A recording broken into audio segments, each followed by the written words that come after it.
উপদেষ্টা বলেছিলেন যে শেখ হাসিনার ম্যান্ডেট ছিল 5 বছরের জন্য। তিনি অগাস্টের 5 তারিখ পর্যন্ত সেটা এনজয় করেছেন, রেস্ট অফ দ্য টাইম আমাদের। খেয়াল করে দেখেন, দেয়াল লিখন থেকে শুরু করে এই গ্রাফিতি সবকিছু কিন্তু আগের থেকে সেট করা, তারা কোন কাজটার পর কোন কাজটা করবেন। রাষ্ট্রদূত তিনি কিন্তু 111 সংঘটিত বছরখানেক আগে একটা ওয়ার্নিং দিয়েছিলেন যে আমাদের রাজনীতিবিদরা যদি সতর্ক না হন তাহলে ভয়ঙ্কর সময় অপেক্ষা করছে তাদের জন্য। অন্তর্বর্তী সরকার বা তত্ত্বাবধায়ক সরকার এটি আর পপুলার নেই, পপুলারিটি নোজ ডাইভে চলে গেছে। এই রেফারেন্ডাম করবার যে ইনস্ট্রুমেন্ট, সেটি কাজে লাগিয়ে যদি এরকম একটা হানা ভোটের ব্যবস্থা করেন তাহলে অবাক হওয়ার কিছু থাকবে না।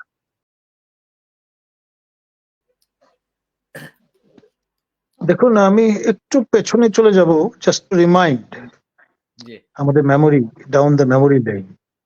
হ্যারি কে থমাসের কথা নিশ্চয়ই মনে আছে, যাকে পপুলারলি কালা জাহাঙ্গীর বলা হতো। এই মান্যবর রাষ্ট্রদূত তিনি কিন্তু 111 সংঘটিত বছরখানেক আগে একটা ওয়ার্নিং দিয়েছিলেন যে আমাদের রাজনীতিবিদরা যদি সতর্ক না হন তাহলে ভয়ঙ্কর সময় অপেক্ষা করছে তাদের জন্য। সেই ভয়ঙ্কর সময়টি মানে বাঘ আসলো, বাঘ কিন্তু শেষে চলেই আসলো। এবং তারা 2 বছর ধরে আপনার নানান রকমের সংস্কার কার্যক্রম পরিচালনা করেছিলেন। আর মজাটা হচ্ছে এই যে ওই সংস্কার কার্যক্রমের যে এজেন্ডা সেটা ছিল আন্তর্জাতিক সম্প্রদায়ের, তারা ইমপ্লিমেন্টেশনের দায়িত্বে ছিলেন মাত্র। এখন সেকেন্ড ফেজ চলছে কিন্তু, মাইন্ডেড। এবং এই যে সংস্কার, এই যে 10-12-15 বছরের প্রক্ষেপণ যেটি বলা হচ্ছে, তারা হয়তো তাদের মুখ থেকে নিঃসৃত হচ্ছে বাক্যগুলো, কিন্তু এজেন্ডা কিন্তু আন্তর্জাতিক সম্প্রদায়ের। তো সেই জন্যে তাদের কাছে যদি বার্তা না যায়, আপনি খেয়াল করে দেখেন, আমরা যে বিষয়টি প্রত্যক্ষ করেছিলাম, কিংস পার্টি গঠনের প্রয়াস করেছি মহোদয়ের নেতৃত্বে, তা মূলত আপনার কিংস পার্টির নামে যে দল গঠনের প্রচেষ্টা, সেখানে আবুল হাসান চৌধুরী যুক্ত ছিলেন, আমাদের গোলাম সারোয়ার মিলন সাহেব, কাজী ফিরোজ সাহেব, তারা যুক্ত ছিলেন। তো ফলে এই যে অ্যাটেম্পটা, সেটা কিন্তু মাঠে মারা গিয়েছিল আমাদের ওই ঢাকা বিশ্ববিদ্যালয়ের খেলার মাঠে, আপনার সেনা ছাউনির সঙ্গে আমাদের ছাত্র ভাই বোন ছাত্রীদের যে স্ক্যারমিশ, তার মধ্য দিয়ে 3 দিনের মধ্যে আপনার সারা দেশে হই হাঙ্গামা ছড়িয়ে পড়েছিল এবং আন্তর্জাতিক সম্প্রদায়ের কাছে স্পষ্ট বার্তা গিয়েছিল যে এই অন্তর্বর্তী সরকার বা তত্ত্বাবধায়ক সরকার এটি আর পপুলার নেই, পপুলারিটি নোজ ডাইভে চলে গেছে। এখন সেই রকমের কোনো ঘটনা যদি ঘটে অন দ্য গ্রাউন্ড, তাহলেই তারা হয়তো বাক সংযত হবেন। আপনার সেই 15 বছর 10 বছরের প্রক্ষেপণ হাজির করবেন বলে মনে হয় না। আপনার খেয়াল করে দেখেন, আমাদের মাননীয় সেনা প্রধান তিনি 18 মাস সেনাবাহিনী সহযোগিতা করবে এই প্রক্রিয়ায়, সহযোগিতার কথা বলেছেন, খেয়াল করেন। তার মানে এরপরে বিয়ন্ড দ্যাট যদি চলে যায় তাহলে হয়তো সহযোগিতার এই যে ওপেন আর্মস যে সহযোগিতা, সেটা হয়তো নিশ্চিত থাকবে না। এক, তারপর আপনার একজন উপদেষ্টা বলেছিলেন যে শেখ হাসিনার ম্যান্ডেট ছিল 5 বছরের জন্য। তিনি অগাস্টের 5 তারিখ পর্যন্ত সেটা এনজয় করেছেন, রেস্ট অফ দ্য টাইম আমাদের। মানে অর্থাৎ 5 বছর তারা থাকবেন, এরকম একটা চিন্তা তাদের ব্যাক অফ দ্য মাইন্ড হয়তো আছে। আর এখন যে হ্যান্ডেল বা হাতিয়ারটা পেয়ে গেছেন আপনার এই পঞ্চদশ সংশোধনী বিদ্রোহের ফলে, এই রেফারেন্ডাম করবার যে ইনস্ট্রুমেন্ট, সেটি কাজে লাগিয়ে যদি এরকম একটা হানা ভোটের ব্যবস্থা করেন তাহলে অবাক হওয়ার কিছু থাকবে না। এখন সবকিছুই নির্ভর করবে আন্তর্জাতিক সম্প্রদায়ের উপরে। সুপার পাওয়ার মার্কিন যুক্তরাষ্ট্রের যে প্রশাসনে পরিবর্তন হতে চলেছে, 20 জানুয়ারি রিপাবলিকান অ্যাডমিনিস্ট্রেশন টেক ওভার করবে। আপনি খেয়াল করে দেখেন, রিপাবলিকান পার্টি কংগ্রেসেও জিতেছে, আপনার সিনেটেও কিন্তু জিতেছে, শুধুমাত্র প্রেসিডেন্সিতে নয়। আর আরেকটা ক্লু দিয়ে রাখি আপনাদের, যেটা কেউ এখন পর্যন্ত ফোরফ্রন্টে নিয়ে আসেননি, due respect. Doctor Abdul Alim, তিনি দীর্ঘদিন নির্বাচন কমিশনে কনসালটেন্ট হিসেবে কাজ করেছেন এবং পরবর্তীতে যোগ দিয়েছেন মার্কিন সংস্থা ডেমোক্রেসি ইন্টারন্যাশনালে, ডিআই। সেই ভদ্রলোক এখন নির্বাচন সংস্কার বিষয়ক যে কমিশন গঠিত হয়েছে সেখানে ডক্টর বদিউল আলম মজুমদারের রাইট হ্যান্ড লেফট হ্যান্ড হিসেবে কাজ করছেন। তিনি মার্কিন সংস্থার একজন বেতনভোগ কর্মকর্তা, খেয়াল করে দেখেন, পিভটাল রোলটা কিন্তু তিনি প্লে করছেন।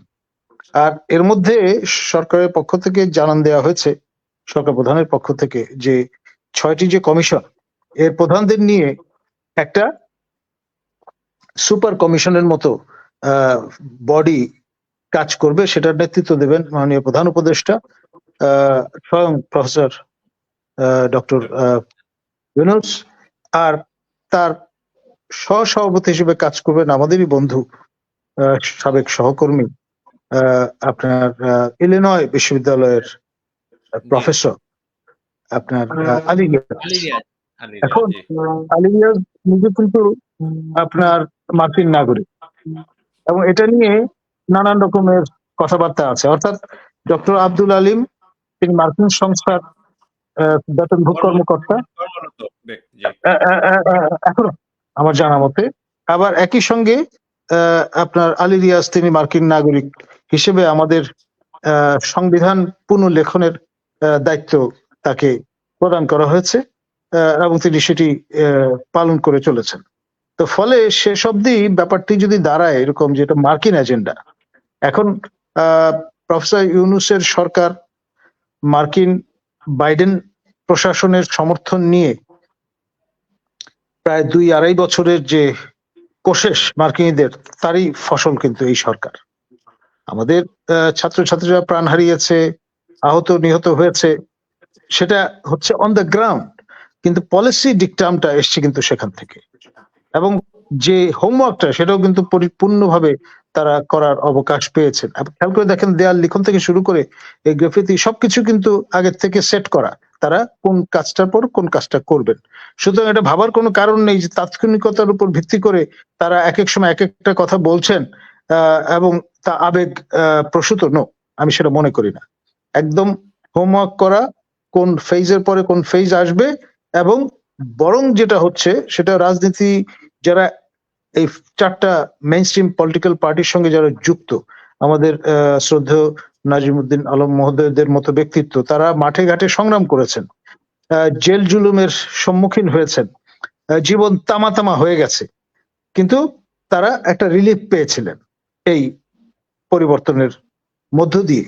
কিন্তু এখন যখন তাদের এই প্রতীক্ষার মধ্যে যেতে হবে 15 বছরের, ফর এক্সাম্পল, তখন বয়স কি থাকবে আমাদের শ্রদ্ধেয় আলম ভাইয়ের অ্যাক্টিভ রাজনীতি করবার? খেয়াল করে দেখেন, এমনি তো জেল জুলুম, কিন্তু মির্জা ফখরুল ইসলাম আলমগীর সহ তার আশেপাশে যারা আছেন তাদের নিয়ে চিন্তা। আলম ভাই তো এখনো ইয়ং, আলম ভাই তো আরো 20-30 বছর রাজনীতি করবে। ঠিক আছে, মানে তার এখন যা আছে তার সঙ্গে যদি আরো 15 বছর যোগ করেন, তিনি তো আপনার প্রফেসর ইউনূসের বয়সের কাছাকাছি চলে যাবেন, তাই না?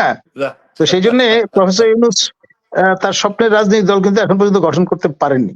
তার স্বপ্নই রয়ে গেছে। যদি এই রিফর্ম ইন্টারন্যাশনাল কমিউনিটির যে উইশ লিস্ট সেটা যদি পরিপূরণ হয়, তাহলে আমাদের এই বাংলাদেশ হবে সকল সময়ে যেভাবে আমরা দেখে এসেছি সকল ধরনের এক্সপেরিমেন্টের গ্রাউন্ড।